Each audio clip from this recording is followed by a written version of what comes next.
Thank you very much. Thank you for asking me. It's been a long series of emails, mainly with Kevin, and he is a very patient man. Thanks, Kevin. And Jennifer and Francis. Wonderful to be reading in Ottawa. I've never read in Ottawa, so it's odd to have thought. I've read in Edinburgh. I've read in London. I've never read in Ottawa. Time here. So that's great. Thanks for having me. Thanks to the open mic poets. It takes some courage to do what they did, and I was pleased to hear that work. And to Jean, and I know you're working very hard on those poems. It's nice to have a theme in a big book, a big vision. So congratulations for that. Great to be reading with Steve, and I'm feeling married to you, Steve. We've been reading at a number of things together. I thought we were already divorced. Yeah, that's where the poetry comes from. Yeah.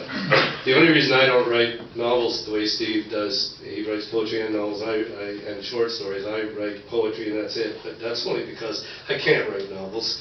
So he's the more talented for sure. I'm going to read out of this book called The Unquiet first, and then I'm going to read out of a book that was published on April 7th, Quattro Books. And I'll explain a little bit about that book in a minute. This was a collection of poems. They're not joined by anything other than me. So let's do that. The first poem is called 23 Fitzroy Road. Those of you who are Sylvia Plath fans, or even Ted Hughes haters, I happen to be a Ted Hughes fan, so will recognize the address because it was where Sylvia Plath was found dead with her 2 children in an adjoining room. And she was actually found by a friend of mine, or more or less found by a friend of mine. He was the first one there. He's not a close friend, but very good friends of other people. And it was Al Alvarez who ended up writing a book called The Savage God, which you may have read, on the nature of suicide. And anyway, so this is the poem. I wrote this poem after sitting with Al Alvarez in a pub in Hampstead. And I went home thinking about all the things he'd said. When Sylvia Plath placed her head in the oven, she did it in a kitchen filled with Bakelite dishes. The wet freeze outside in London smelled like Monday, in ice, sleet, and snow, and under coats and umbrellas, with our thoughts, we, the anonymous, safely raced away from each other, saying, dreadful weather. And yet, apart from the snow and cold, it was ordinary. Ironing still to be done, and she just finished cleaning the toilet before rolling the towels. Indeed, it was an ordinary, deep despair, shouldering the pain of the day. Downright nothing, just Sylvia as human, like any woman in a flat on that street, or in any district of London, taking her place among the city's suicides, their vehemence against the self, because we become removed from what we are, from the love for how things go about being themselves. No bell tolled till later in the muffled day, but when it did, it could not be heard by her in her kitchen at 23 Fitzroy Road, curtains drawn across the mocking domesticity of windows.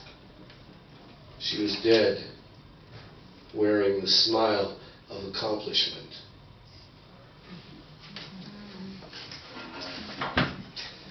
Okay, this next poem. This book is actually a bigger work because I realized that what I was writing each time was the same poem, but it was a journey. It was a way of stripping away all the things that we have faith in to look for those things, or that one thing, that might sustain us. And because I realized that, if you read the obituaries, I have fun reading the obituaries. I have for years read obituaries because I think principally they're lies. They're lies we tell ourselves about. I mean, there isn't a nasty person in an obituary. There's a lot of people who spend their lives playing golf, but there's no one who's nasty. So I don't know where they go or who writes that stuff up, but there it is. So anyway, I thought, well, let's strip everything away. Let's strip old faith in all things away that we create ourselves. There's a great article in the New Scientist about what belief really is and how we manufacture belief, and that there is nothing to believe in a certain sense. And I'm not the only one that says that, nor is the New Scientist. That's been said for centuries, but we will talk about that. Anyway, here's the first poem. As the man, or it's a guy who's on a journey through city after city, country after country through Europe, mainly through Europe, and as he goes, he's realizing what his losses are, or he's losing things, including his love and his relationship with his partner, etc., etc. And it starts off hardcovers, and this is set in Iona in Scotland. I've admitted it's my fault. I got it wrong. We missed the last ferry to Mull, and she's not letting me forget it.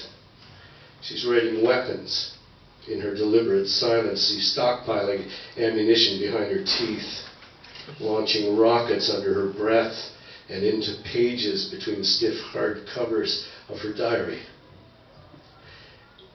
If it were me writing, words would be wounds, torn flesh, faded rags of risk and failure. But I'm not writing. Instead, I'm sailing away in my mind as hungry as a man can be, and I have no reason to look back at where we've been. Our faces have aged, and our eyes are deeper set in their sockets and lines. We're fading, and I'm no longer confusing wish with reality, what ought to be with what is. The boat will return tomorrow. Till it does, we're abandoned to an evening of pure wait.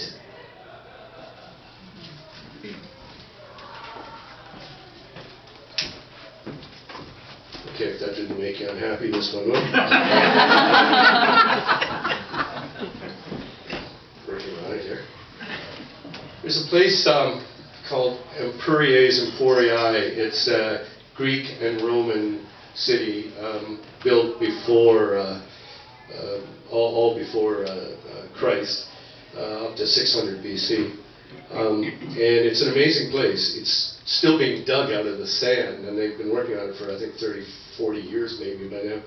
And you can kick the sand, and pottery shards, Greek pottery shards, and Roman stuff comes up all over the place. It's really quite extraordinary. And when I was there, I was thinking, gee, if I find a ring, I'm keeping it. But anyway, I wrote this.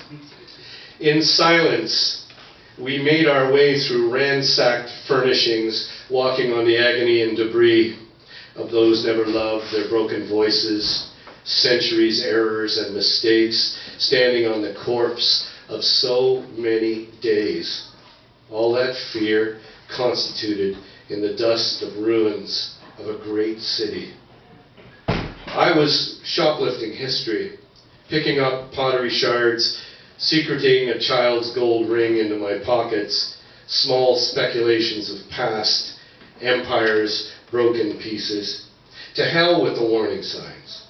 In my book, it has never been a mistake to take what is provided by the dead. It was cold, breath visible, or maybe it was dead conversations hanging over our heads. We stepped carefully around muddied self-deceptions, great betrayals infesting the bones of millennia of loves that couldn't be reclaimed, couldn't be resurrected, despite the despair one might have felt. You can't change history, she once said. And she and I walked on disappearance's edges.